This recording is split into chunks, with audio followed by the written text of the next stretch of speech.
Before you begin listening to Huckleberry Finn, you should have completed pages 5 through 9 in your Huckleberry Finn student activity book. While you are reading, make a list of some of the different people Huck Finn becomes in order to save himself and Jim. Now turn to page 7 of Huckleberry Finn and begin reading along with the cassette.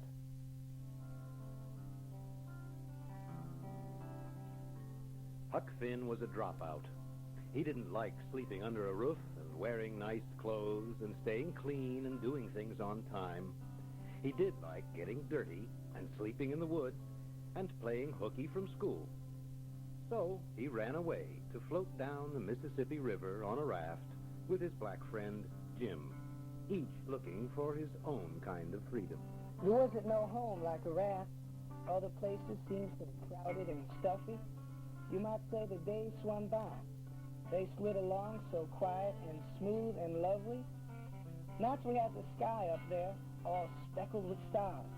And we used to lay on our backs and discuss about whether they was made or only just happened. Jim, he said they was made.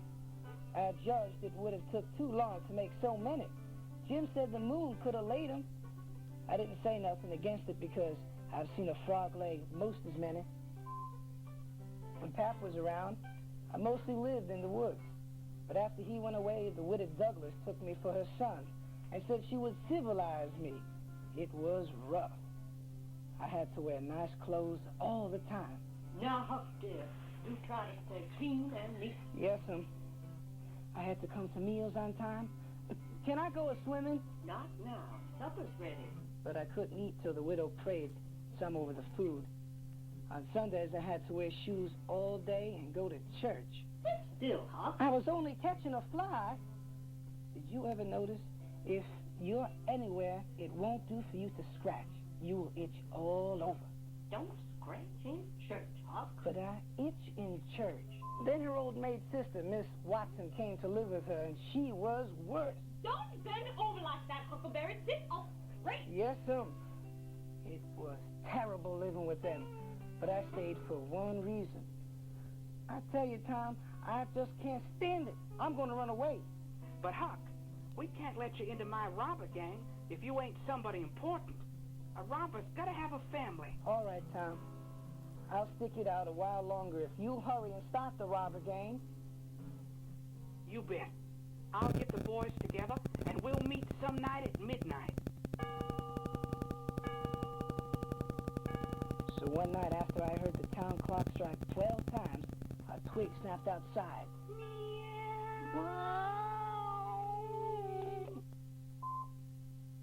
I climbed out of the window onto the shed and slid to the ground, and there was Tom. Tom, come on. We'll go to our secret cave. Now, we'll start this band of robbers. Call it Tom Sawyer's Gang. Everybody's got to take an oath. What's the oath? Every boy promises not to tell any secrets. If he does, he gets killed. And his family, too. And a curse put on him forever. What about Huck? He's only got his old drunk father who he's been seeing for a year. Everybody has to have somebody to kill. Yeah, or it wouldn't be fair and square to the others. Everybody was bothered, and I was almost ready to cry. Then I thought of a way. How about Miss Watson, fellas? You can have her. Oh, I still do. Yeah, Huck can come in. Now, what's this gang going to do? Nothing. Only robbery and murder and kidnapping and ambushes and such things. We'll be robbers and wear masks and stop wagons and stages. We played robber now and then about a month, and then I quit. All the boys did. We hadn't robbed nobody, hadn't killed any people, but only just pretended. I couldn't see no reason in it. It was just boring. And there I was, stuck with regular hours and going to school and Miss Watson. One morning at breakfast, I spilled the salt. I reached for some to throw over my shoulder to keep off bad luck, but Miss Watson was ahead of me. Take your hands away, Huckleberry. What a mess you're making. Now, sister. So I knew something bad was going to happen. And when I went outside, I saw somebody's footprints in the soft dirt. Uh-oh, A cross in the left heel. In a second, I was running down the hill to Judge Thatcher's. He took care of my share of the robber money Tom and I found last year. I don't see nobody yet. I want to give you my $6,000, Judge. All of it. What can you mean, my boy? Don't ask questions. Just take it, please. Oh, I think I see. Sign this paper, Huck, and I will keep the money safe for you. And when I lit my candle and went up to my room that night, there sat Pat. Pat! I thought it was you when I saw those footprints. It's me, all right. And ain't you a sweet smelling fella? A bed and a mirror and a carpet on the floor. And your own father got to sleep with a hog. And they tell me you can read and write. Think you're better than your father now, don't you? Because he can. Maybe I am, maybe I ain't. And they say you're rich, too. That's why I come. You get me that money tomorrow. I ain't got no money. Ask Judge Thatcher. I'll ask him all right, him and the widow, too. I'll show them they can't take my son and his money away from me. Now give me what you got on you. I only got $1. Drop that school, you hear? If I catch you going to school again, I'll whip you good. Well, the old man went for Judge Thatcher in court to make him give up that money. The law trial was a slow business. Meanwhile, every time Pap got any money, he got drunk and caused trouble and got jailed. This was fine with him. I hadn't wanted to go to school before, but I went now to spot Pat. He caught me a couple of times and whipped me. He got to hanging around widows too much, and she threatened to make trouble. So one day in spring, he waited for me. I'll show them who's Huckfinn's boss and come along with me, son.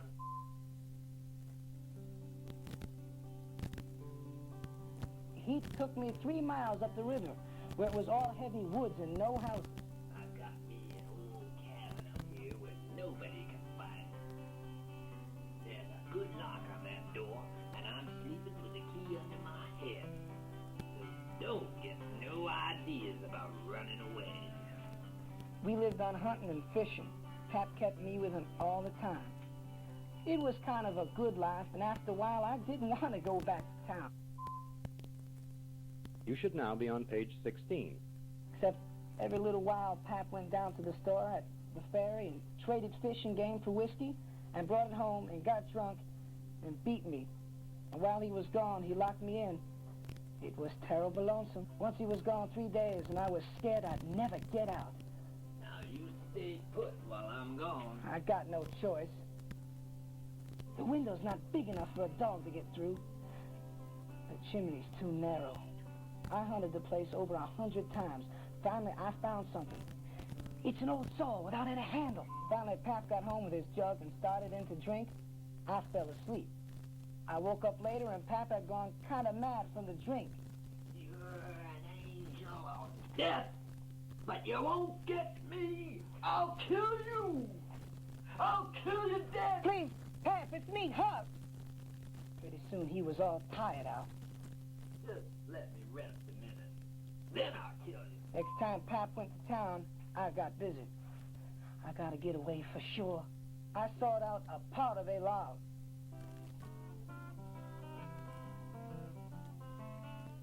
Made it! I'm free!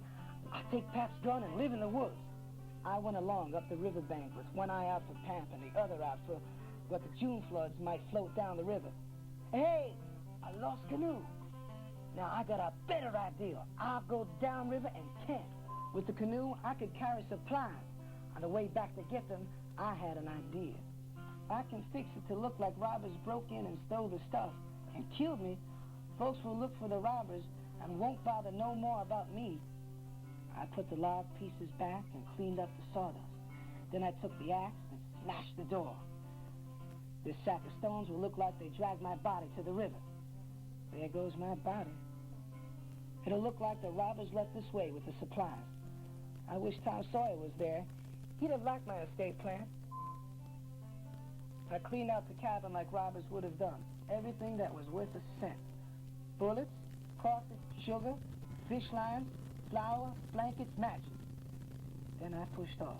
I sailed to Jackson's Island. Nobody ever goes there. Jackson's Island was in the middle of the river, big and dark like a steamboat without any light. Mighty nice and peaceful out here. Didn't take me long to get there. I ran the canoe in under the tree branches. Nobody can see this from outside. Then I stepped into the woods and laid down for a nap. When I woke the next morning, the sun was high. I felt lazy and comfortable till I heard a noise. They're firing a cannon over the water, trying to make my body float. The boat came in almost to shore. I lay behind a log and watched and listened. There's Pat and Judge Thatcher and Tom Sawyer and Widow Douglas and everybody. And they're all talking about my murder.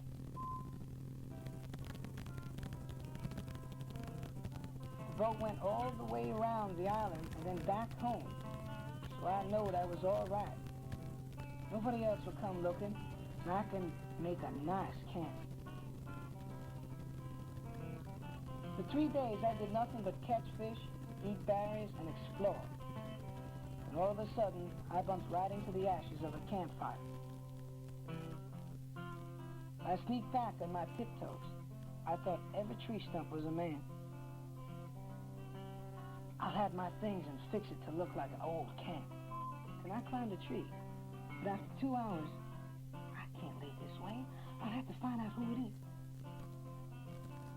I slipped off towards where I'd seen the campfire. I went careful and slow. Sure enough, there lay a man wrapped in a blanket. It's getting gray daylight. Soon he'll wake up. Pretty soon, he threw off the blanket and moved himself. It was Miss Watson's slave, Jim. Hello, Jim. I'm glad to see you. It's Huckfinn's ghost. Now, I wasn't scared any longer, but Jim was. I never harm no ghost. You get back in the river where you belong and leave old Jim alone. It didn't take long to make him believe I was alive. I was ever so glad to see Jim. I wasn't lonesome now. But if it wasn't you killed Huck, who was it? Nobody. It was just a trick so people would leave me alone. Jim had no supplies, no guns, so he'd been eating berries and things. We caught a catfish and made a fire and had breakfast. You must be almost starved, ain't you? I bet I could eat a horse. I'm sure I could. But what are you doing here, Jim? You wouldn't tell on me, would you, Huck? Playing the firewood, Jim. Well, Huck, I ran off. I heard Miss Watson say she could get $800 for me to sell me down the river, so I left. Honest, I won't tell. There was a high hill in the middle of the island with a big cave in it. Jim said it was going to rain, so we moved in. When those little birds fly like that, it's a sure sign of rain. You know signs for most everything, Jim. It began to thunder and lightning and rain like mad. And I never seen the wind blow so. Look at those treetops are plunging. Jim, this is nice. Pass me another hunk of fish. The river rose for 10 or 12 days from the rain and melting snow. It was 3 feet on the low parts of the island, and we rode all over. The sun was hot again, but it was cool in the deep woods. Look at the animals, Jim, keeping out of the flood. We could have pets enough if we wanted them. You should now be on page 26.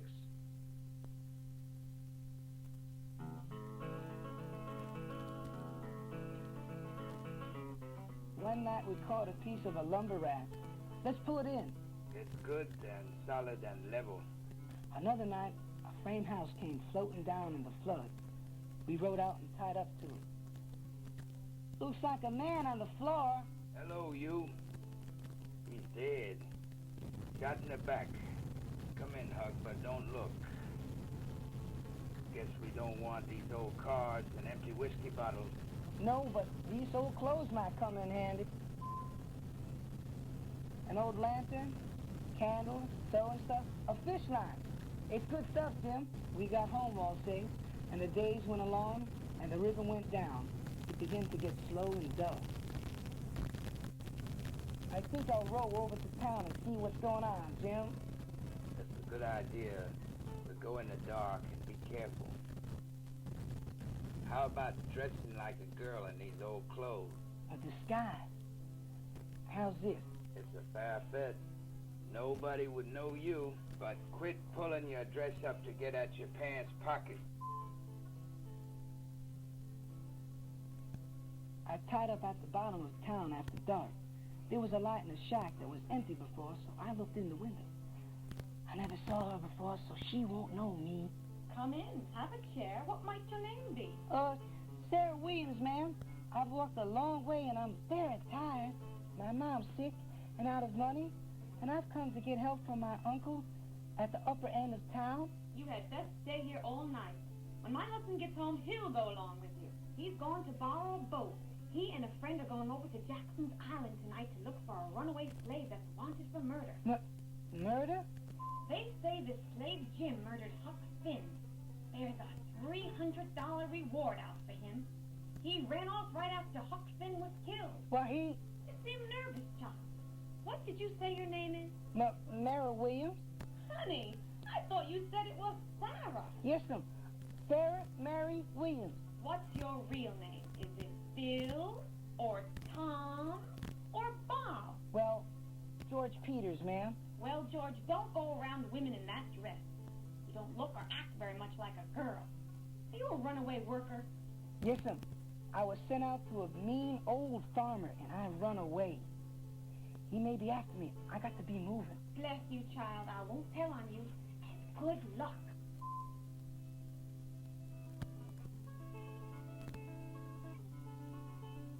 Outside, I was off in a hurry, back to the canoe. Back on the island, I ran for the cave. Get up, Jim! They're after us! In half an hour, everything we owned was loaded on our raft. That's it, Jim. We floated out and slipped along past the foot of the island, very quiet. With the first light of day, we tied up in a hidden cove where we thought it was safe to fix the raft. Jim built a tent and a raised floor and a dirt fireplace. This'll keep our things dry, and us too. And they won't get wet by the steamboat waves. We traveled at night and hid in the daytime. The fifth night, we passed St. Louis, and it was like the whole world lit up.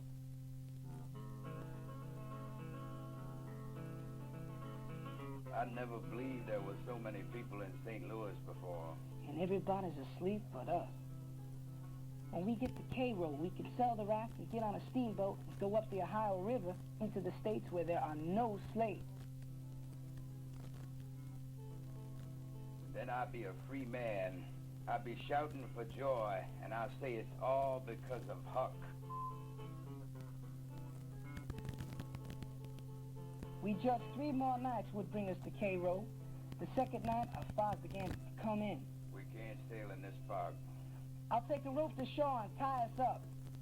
But the raft was moving too fast because of the swift current. It's tore the tree out by the roots, and it's gone. I was scared sick.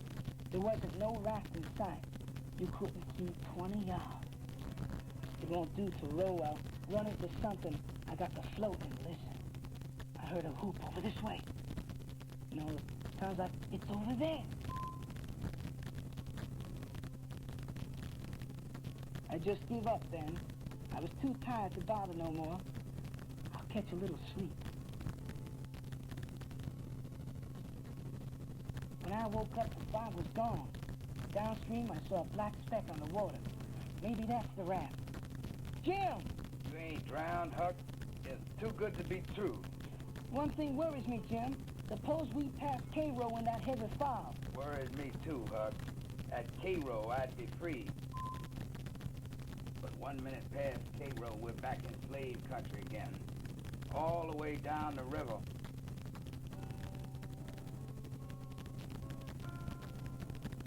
So the next time we saw light, I planned to row ashore and find out where we were. That's Cairo.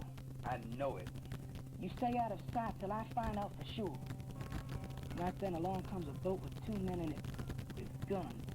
We're looking for 5 slaves that run off last night. Any men on that raft? One, my Pap.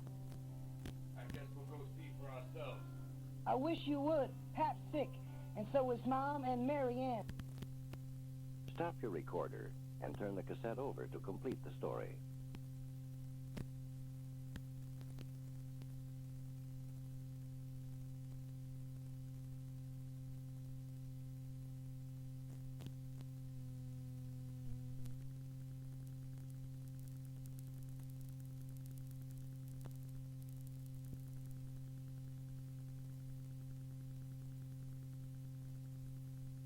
Open your book to page 35 for the continuation of Huckleberry Finn. We'll be mighty thankful for help. Everybody else goes away when I ask them. Well, that seems odd, too. Say, what's the matter with your father? I was scared. It wasn't but a little way to the raft now. It's the, well, it ain't anything much. Darn it. Huckfinn, he got the smallpox. Keep away, boy. Why didn't you say so? Everybody I've told, they went away and left us. We're right down sorry, but we don't want the smallpox. It wouldn't do any good to land here. It's only a wood yard. You float along down 20 miles and you'll come to a town. Tell them your folks are down with chills and fever and they'll help. They rode away in a hurry, and I went back to the raft. Jim! He's not here! Here I is, Huck. I was gonna swim for it if they come, but you was too smart for 'em. We tied up for the day and hid the raft extra good. Jim spent the day fixing things in bundles, getting ready to quit rafting. It makes me all over scared to be so close to freedom. That next town got to be Cairo. That night about 10, we come inside of the lights, and I went off to ask about it. Mister, is that town Cairo? Cairo? No, Cairo is way back up the river. I sure hated to tell Jim. I went back and we talked over what we could do. We sure can't take the raft upstream. I don't see no way but to start back in the canoe and take the chances. We hid the raft and slept all day in a cottonwood forest so as to be fresh for the work. And when we went back, the canoe, it's gone. We didn't say a word for a while. Then we talked it over. I can't see nothing but to float along with the raft till we can find a canoe to buy. We sure can't steal one. That might set people after us. After dark, we floated out on the raft, hoping our spell of bad luck was over. It's getting mighty dark and thick. The steamboat's coming. I'll light the lantern so she'll see us. The steamboats never cared much for raftsmen. They tried to see how close they could come without touching. This one headed right for us, big and scary, over our heads. There was a yell at us and a ringing of bells, and as Jim went into the water on one side and I on the other, she come smashing through the raft. When I came to the top again, the boat was out of sight. Jim? Jim! I didn't get any answer. I grabbed the floating log and swam to shore. I guess it's a good 2 miles across here. It was so dark I came across a big house before I saw it. A lot of dogs jumped out barking. I know better than to move. Who's that prowling around? I'm George Jackson, sir. I fell off the steamboat. Well, George, we got you covered. Come in alone. Come mighty slow. I took one slow step at a time. There wasn't a sound. I could hear my heartbeat. I put my head in, and there they all was, looking at me and me at them. I guess it's all right. He ain't no Shepherdson. Bless you, the poor thing's soaking wet and probably hungry. Ain't there no Shepherdsons around? No, it was a false alarm bus. Take this boy and give him some dry clothes to wear. After I was fed, I went to bed with Buck. Next morning, darn it, I forgot my name, so I tried a trick. I bet you can't spell my name. I bet I can. George. Jackson. There. My trick worked. I wrote my name down so I wouldn't forget it again. These people, the Grangerfords, were a mighty nice family. They had a mighty nice house and 100 slaves. Son, consider you have a home here as long as you want. And Jack here will be your personal servant. Each of us has one. I'm surely thankful to you. But even Buck, the youngest, never went anywhere without his gun. How come you always carry your gun, Buck? That's because of the feud. I might want to kill a Shepherdson. Feud? What's that? Well, a man has a quarrel and kills another man, then that man's brother kills him. Then the other brothers go for each other and cousins help too. By and by, everybody's killed off. But it's kind of slow. This one started 30 years ago. 3 of my brothers have been killed. Holy smoke, Buck. Those Shepherdsons must be awful. No, indeed. They're just as fine and brave as we are. You should now be on page 42. One day, my boy Jack came up when I was alone. If you'll come into the swamp, I'll show you something mighty strange. All right. Go ahead. I'll follow. He led me through the swamp to a bit of dry land in the middle, and there was a man. Jim! I'm surely glad to see you. I swum along behind you that night, but I didn't answer your yells for fear somebody would pick me up and take me into slavery again. The slaves here have been taking care of me and helping me patch up the raft and fill it with supplies. Now we's ready to go again when you are. That sure is good news, Jim. When I woke the next day, that whole big place was still as a mouse. Nobody around, inside or out, but my boy Jack. Where's everybody? That fuse thing started up again, and everybody took his gun and went to fight the Shepherdsons. They didn't want to mix you up in it. I figured it was time for me to go. I went and found Jim, and we pushed off for the big water as fast as we could. They was mighty nice people to me. They're going to get killed, I'd sooner not know about it. 2 or 3 days and nights passed, quiet and lovely. Days we found a place to hide. Nights, out we went on the river. A raft's the place to live, Jim. No place like it.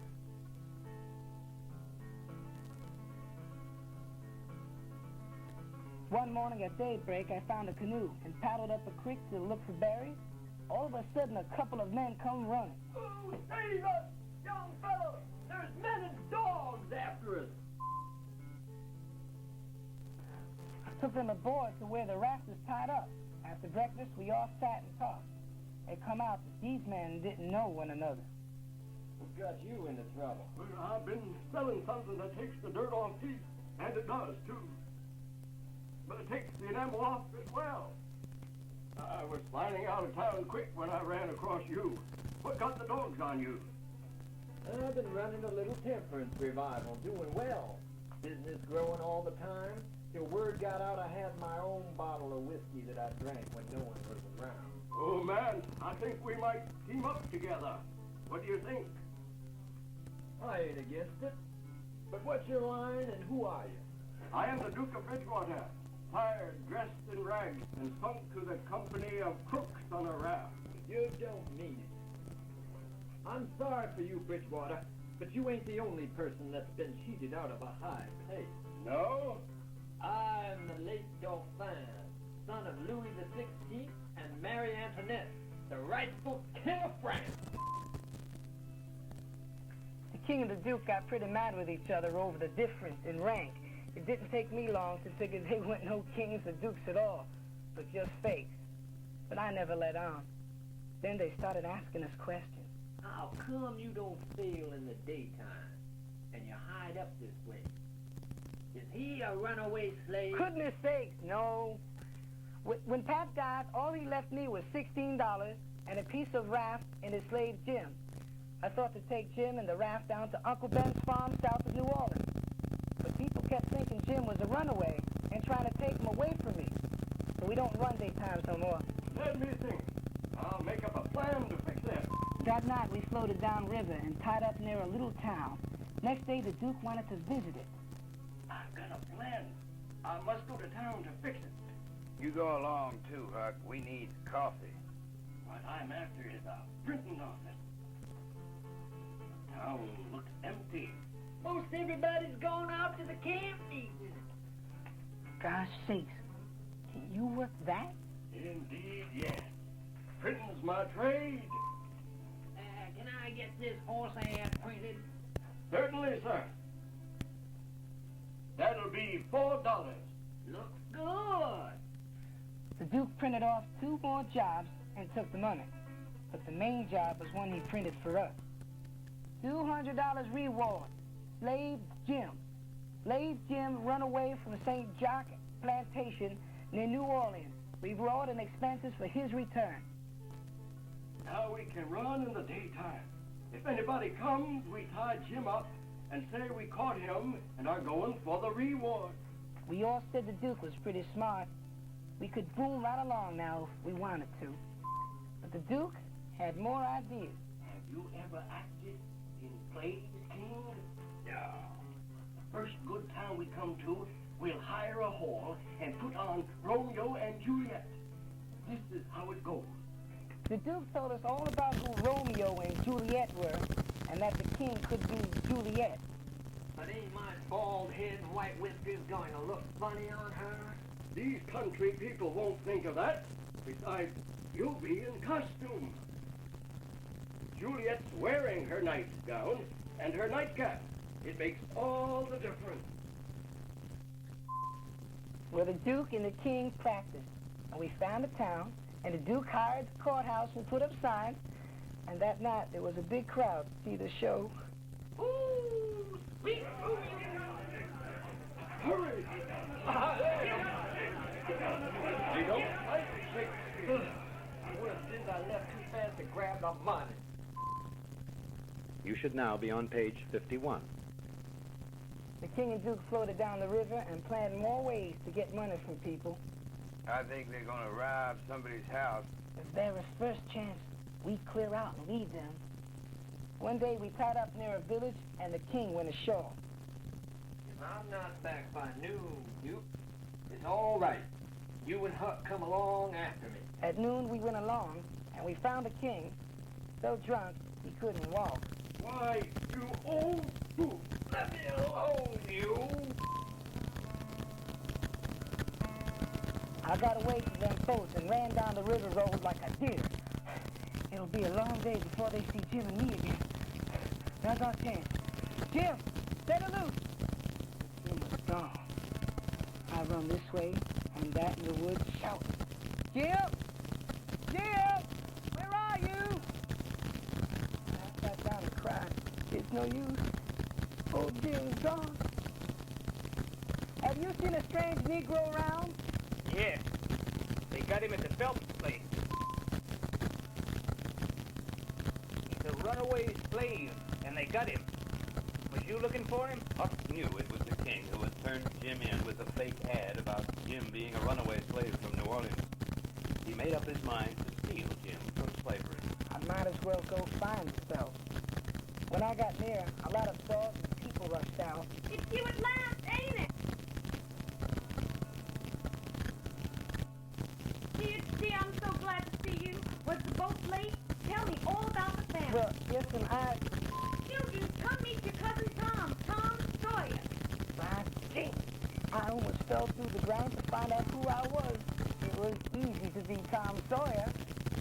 At least as long as the real Tom didn't come along. Just then, I heard a steamboat whistle. Aunt Sally, could I take the wagon and go get my bag? Of course, Tom. They were expecting Tom. He might be on this boat. Sure enough, I met him halfway. Hold on, Tom. Huckfinn's ghost. I ain't no ghost, Tom. Honest Injun. Well, I can't understand it. Weren't you ever murdered at all? No, it was a trick. But I'm in trouble now. So I told him the whole story. And Jim is here, and I'm trying to steal him out of slavery. I'll help you. I'll say I'm my brother Sid, come to visit too. The Phelpses were very surprised. My gosh, what a nice surprise. We weren't looking for Sid at all. Being tired, we went up to bed right after supper and climbed out of the window and down the lightning rod. Jim could get through that hole if we'd wrench off the board. Too simple. We have to dig him out. Even picks is gonna take a while.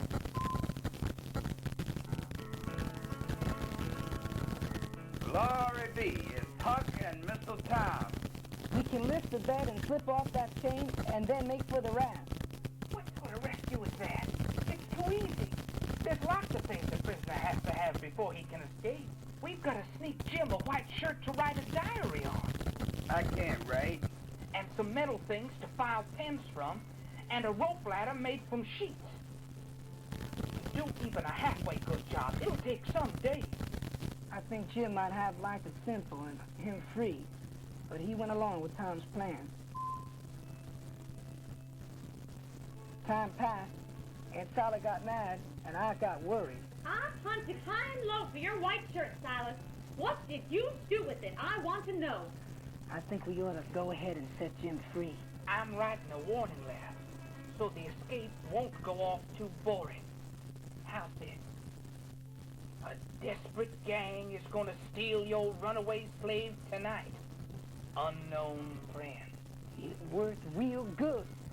When we went out that night, 15 farmers with guns were hiding around the yard.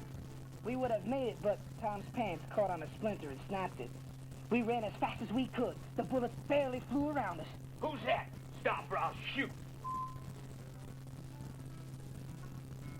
But we lost him and made it to the raft. Now, old Jim, you're a free man again. And it was done beautiful. All mixed up and wonderful. The best of all is, I got a bullet in my leg. Oh. I don't move a step without a doctor for that leg. No, that's crazy. Huck can bring a doctor. I'll hide nearby while he's here. Jim's right. I got the doctor. Told him my brother got shot hunting. But back at the canoe, there was a problem. This canoe's not safe for you people. You wait here, boy. But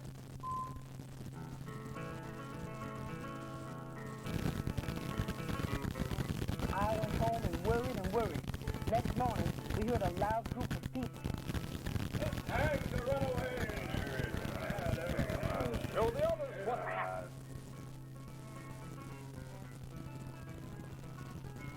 No, he's a good man and should have kind treatment.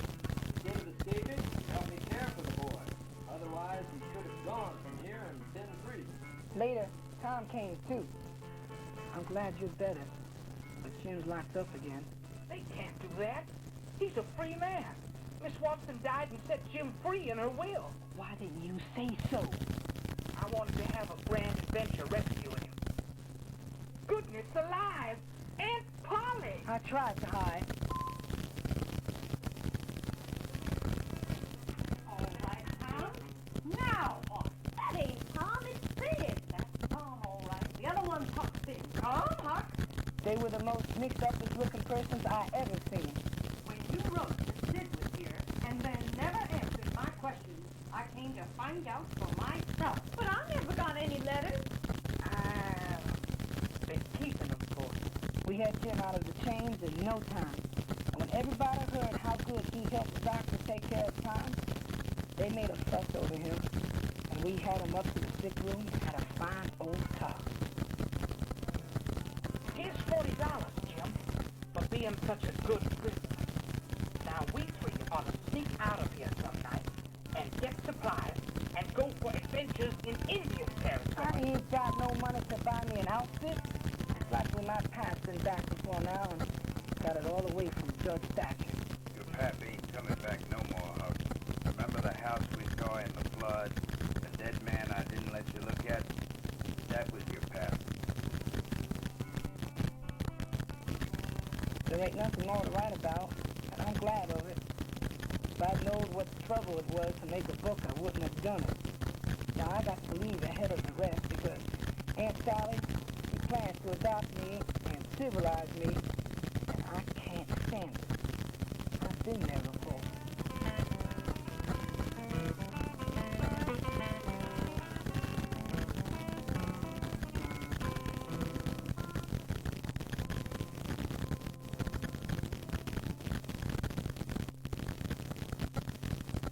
Now that you have read the story, complete pages 10 through 16 in your Huckleberry Finn student activity book.